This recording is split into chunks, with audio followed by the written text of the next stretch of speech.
আসসালামু আলাইকুম বন্ধুরা, কেমন আছেন সবাই? আশা করি সবাই ভালো আছেন, সুস্থ আছেন। আলহামদুলিল্লাহ আমরাও খুব ভালো আছি, সুস্থ আছি। সোনালী রান্নাঘর উইথ ভিলেজ ফুড চ্যানেলে আপনাদের প্রত্যেককে স্বাগত জানাই। আজকের ভিডিওটি খুবই শর্ট হতে চলেছে, তো প্লিজ বন্ধুরা সবাই দেখবেন, কারণ ভিডিওটির অর্ধেক পার্ট ডিলিট হয়েছে। তো মেন যেটা পার্ট সেটাই কিন্তু আজকে আপনাদের সঙ্গে শেয়ার করব। তো আজকের রেসিপিটা ছিল কচু ভর্তা। তো কচু ছিলা পরিষ্কার করা ধোয়া কিছুই দেখাতে পারিনি, কারণ ডিলিট হয়ে গেছে। তো ছিলে পরিষ্কার করে আমি সিদ্ধ করে তারপরে কচুটাকে ভেঙে রেখে দিয়েছিলাম, তারপর ঠান্ডা করে নিয়েছিলাম। তো এখন আমি কচুটা সানা করে নিচ্ছি। আর কচু ভর্তাটা করার জন্য এখানে নিয়েছি কাঁচা লঙ্কা, কাঁচা পেঁয়াজ, লবণ আর লেবু, আর দিয়ে দেবো সরষের তেল। কাঁচা লঙ্কা, লেবু, পেঁয়াজ আর সরষের তেল কাঁচা সব কিছু দিয়ে লেবুটাকে ভালোভাবে ভর্তা করে নেব। আর এখানের মেন ইনগ্রেডিয়েন্টস হচ্ছে এই কাঁচা কাঁচা সব জিনিসগুলো, তাহলেই কিন্তু স্বাদটা দ্বিগুণ হয়ে যাবে। আর লেবুটা কিন্তু একটু বেশি করেই দিতে হবে, নাহলে কিন্তু কচুটা মুখ চুলকাবে। তাই লেবুর পরিমাণটা দেখেই বুঝে দিবেন। তো সমস্ত উপকরণ আমি দিয়ে দিয়েছি। আর এখন আমি একদম হাত দিয়ে ভালোভাবে মথে দিচ্ছি, দেখুন।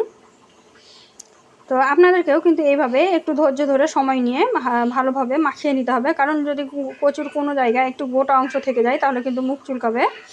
আর যদি গোটা শক্ত কোনো অংশ থেকে যায় তাহলে তুলে ফেলে দেবেন ওই জায়গাটা, আর ছানা করবেন না। তো হাত দিয়ে কিন্তু আমি ভালোভাবে চটকে চটকে মাখিয়ে নিচ্ছি। বন্ধুরা, ভিডিওটি যদি প্রথমবার দেখে থাকো আর আমার চ্যানেলে যদি নতুন সদস্য হয়ে থাকো, অবশ্যই আমার চ্যানেলটিকে সাবস্ক্রাইব করে দিও, আর পাশে থাকা বেল আইকনটিকে অবশ্যই প্রেস করে দিও নিত্য নতুন রেসিপিগুলো পাওয়ার জন্য সবার আগে। আর আমার রেসিপিগুলো যদি আপনাদের ভালো লেগে থাকে, অবশ্যই একটা লাইক, শেয়ার, কমেন্ট করে দেবেন। আপনাদের একটা লাইক আমাদেরকে মোটিভেট করে নিত্য নতুন রেসিপি তৈরি করার আগ্রহ বাড়িয়ে তোলে। তো এই তো দেখতেই পাচ্ছ আমি ভালোভাবে একদম মুথে সেনে নিলাম।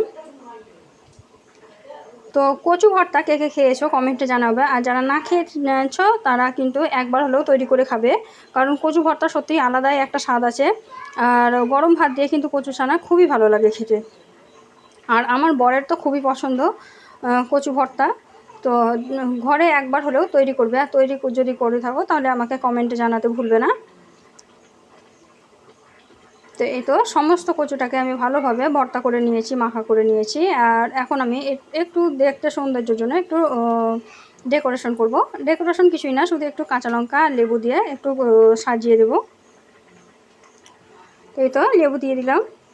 আর এখন দুই পাশে দুটো লঙ্কা বসিয়ে দেবো যাতে দেখতে সুন্দর লাগে। তো কচু ভর্তাটা দেখেই বুঝতে পারছেন যে এটা দেখতে কত সুন্দর লাগছে।